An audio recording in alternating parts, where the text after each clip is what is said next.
गोविंद, 5 दिन हो गए मैंने केवल तुम्हारा दर्शन किया, केवल तुम्हारा दीदार किया प्रभु। और 5वें दिन जब शाम का समय था तो दुर्योधन तिल मिलाते हुए मेरे पास आया। अरे पितामह, ऐसा लगता है कि तुम केवल मेरे पक्ष में खड़े हो, बस तुम जानते हो पितामह, इन 5 दिनों में मेरे आधे से अधिक भाई मारे गए हैं और तुम मूक बन करके युद्ध देख रहे हो। हाँ, मैं जानता हूं पितामह तुम्हारे भीतर कितना सामर्थ्य है। आज मुझे पूरा भरोसा हो गया कि तुम खाली मेरे पक्ष में खड़े हो, युद्ध तुम पांडवों के पक्ष से कर रहे हो। और जैसे ही पितामह ने यह सुना और दूसरे दिन सूर्योदय हुआ नहीं, पितामह अपने रथ पर बैठे और सबसे पहले रणभूमि में आ गए। महाराज, पहला बाण जैसे ही मारा, आधे से अधिक पांडव परास्त हो गए, भूमि में गिर गए। महाराज, दूसरा बाण मारा तो दूसरे क्षेत्र को, दूसरी दिशा को जब दूसरा बाण मारा तो वहां जितने योद्धा खड़े थे सारे के सारे मर गए। महाराज, और क्रोध में भरे हुए पितामह भीष्म जैसे अर्जुन के सामने पहुंचे, एक बाण मारा तो रथ के पहिए पर मारा। महाराज, रथ का पहिया भूमि में गिर गया। दूसरा बाण शिखर पर मारा, शिखर नीचे गिर गया। और इधर पितामह भीष्म अब ब्रह्मास्त्र का आवाहन करने लगे। कन्हैया ने देखा कि पितामह ब्रह्मास्त्र का आवाहन कर रहे हैं, कहीं ऐसा ना हो कि आज प्रलय आ जाए। महाराज, अर्जुन को उठाने लगे। उठ अर्जुन, अगर आज ब्रह्मास्त्र का आवाहन हो गया तो प्रलय आ सकता है। अर्जुन, पितामह ने बाण तरकस से निकाला और निकाल करके जैसे ही उसको प्रचंचा बनाने लगे, कन्हैया ने सोचा अगर ब्रह्मास्त्र का आवाहन हो गया तो सब कुछ नष्ट हो जाएगा। और कन्हैया आज रथ से नीचे उतर गए। महाराज, तुरंत उस पहिए को ही कन्हैया ने अपने हाथ पर चक्र का रूप धारण कर लिया। महाराज, और दौड़ पड़े पितामह भीष्म की तरफ। पीछे पीछे अर्जुन रथ से नीचे कूदा, पितामह के चरण पकड़ लिए। रुको रुको कन्हैया, रुको। अरे तुमने प्रण लिया हुआ है कन्हैया, अगर तुम्हारा प्रण टूट गया तो भूमि में प्रलय आ जाएगा। आगे कन्हैया दौड़े हैं, पीछे से अर्जुन ने कन्हैया का पैर पकड़ लिया और आगे से हमारे पितामह भीष्म खड़े हो गए, कन्हैया का आगे वाला पैर पकड़ लिया और कन्हैया मुस्कुराने लगे। अर्जुन, मेरा कोई प्रण नहीं है, मेरा कोई प्रण नहीं है प्यारे। मेरे भक्त का प्रण पूर्ण हो जाए वही तो मेरा वास्तविक प्रण है। प्रभु को नियम बदल देते हैं, अपने भक्त की उस प्रण को बचाने के लिए मैं हर एक प्रण को तोड़ सकता हूं। महाराज, उस दिन मुझे पूर्ण विश्वास हो गया कन्हैया कि आप ना दीन बंधु हैं, कृपा सिंधु हैं कन्हैया।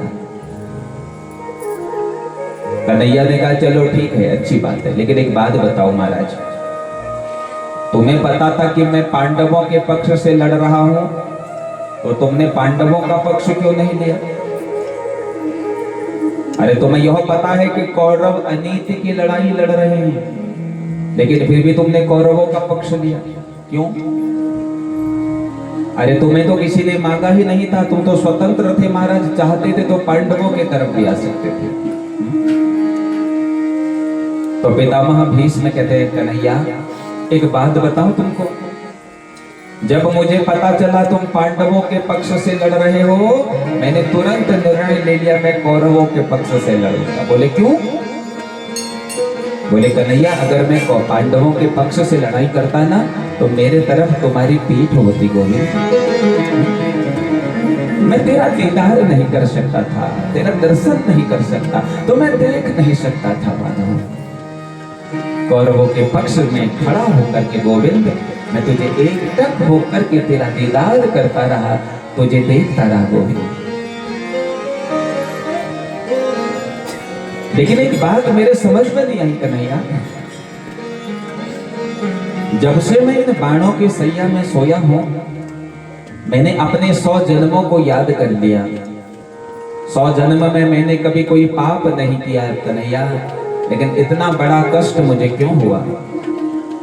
भगवान कहते हैं पितामह 101 जन्म पीछे जाकर के देखो, एक और जन्म पीछे जाओ, उस जन्म में तुम एक राजा के पुत्र थे। एक बार की बात है तुम वापस लौट रहे थे तो मार्ग में तुमको एक मरा हुआ सर्प मिला। अधमरा सर्प था, मरा भी नहीं था अभी। तुमने सोचा कि ये सर्प मर चुका है और तुमने तुरंत उस सर्प को अपने बाण में उठाया और जैसे ही उस सर्प को फेंका तो वो एक कांटे की झाड़ी में जाकर के फंस गया। उसी समय उस सर्प ने तुमको श्राप दे दिया। जिस प्रकार मुझे यह कांटों की सैया प्राप्त हो रही है, जा तुझे भी एक ना एक बार कांटों की ही सैया प्राप्त होगी।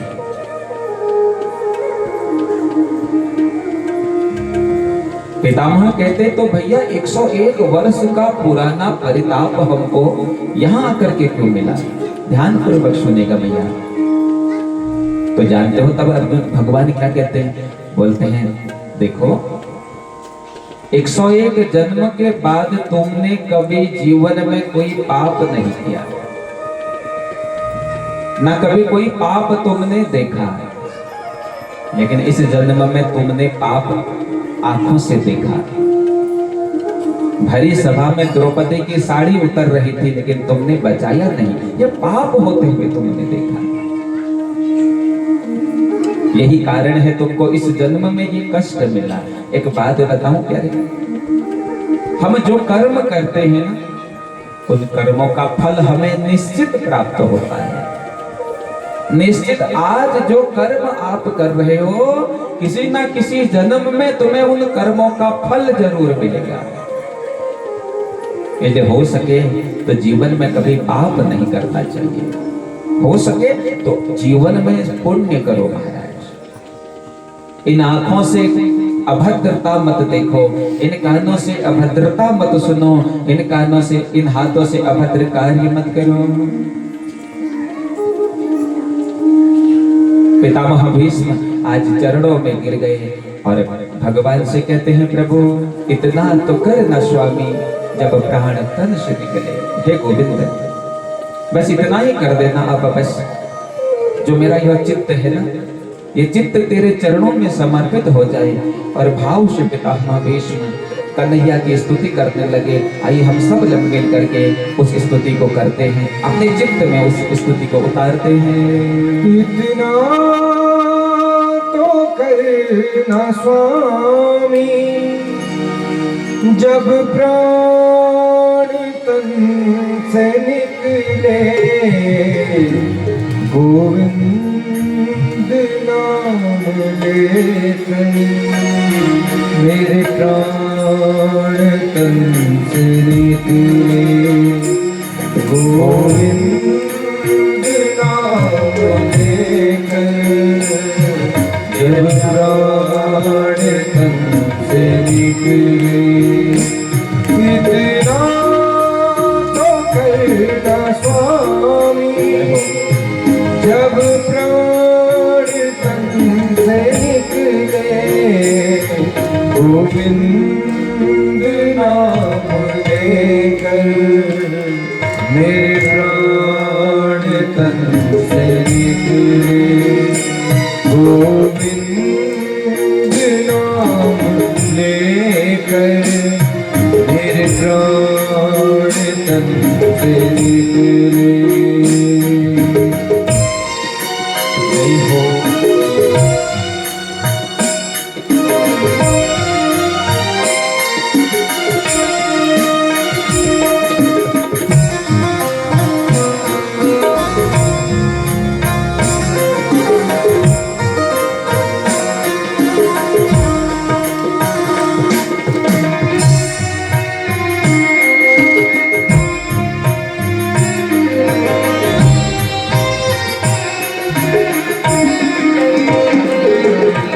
गंगा जी का तट हो, यमुना का बंसी बट हो, श्री गंगा जी का तट हो, यमुना का बंसी बट हो, मेरा सांवरा निकट हो, जब प्राण तन से निकले, मेरा सांवरा निकट हो, जब प्राण तन से निकले, इतना तो करना स्वामी, जब प्राण तन से निकले।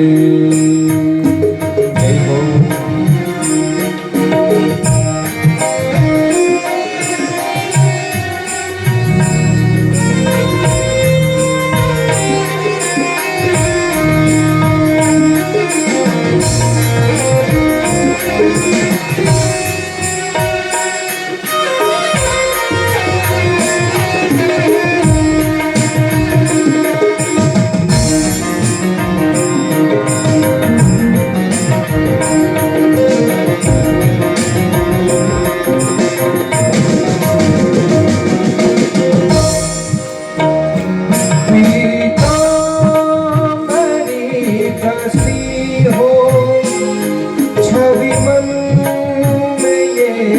बसी हो, पीताम्बरी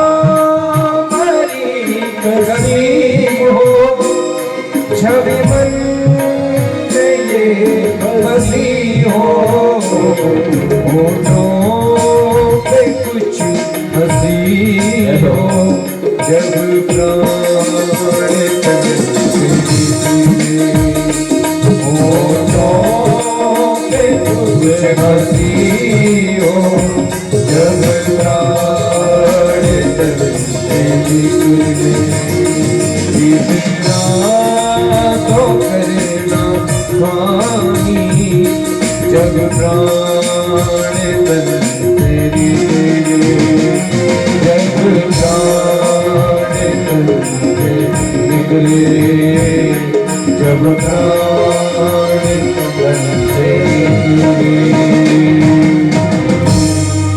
बोलो भक्त वत्सल भगवान की। तो पितामह भीष्म ने बड़ी सुंदर स्तुति करी और पितामह भीष्म के शरीर से प्राण निकले और वो गोविंद के चरणों में समावेश हो गए। इस कथा से हमने क्या सीखा महाराज? हम जीवन में जो पाप करते हैं, किसी ना किसी जन्म में उन पापों का फल निश्चित हमको मिलता है। हम जो पाप करते हैं, हम जो पुण्य करते हैं, निश्चित उसका फल हमें मिलता है।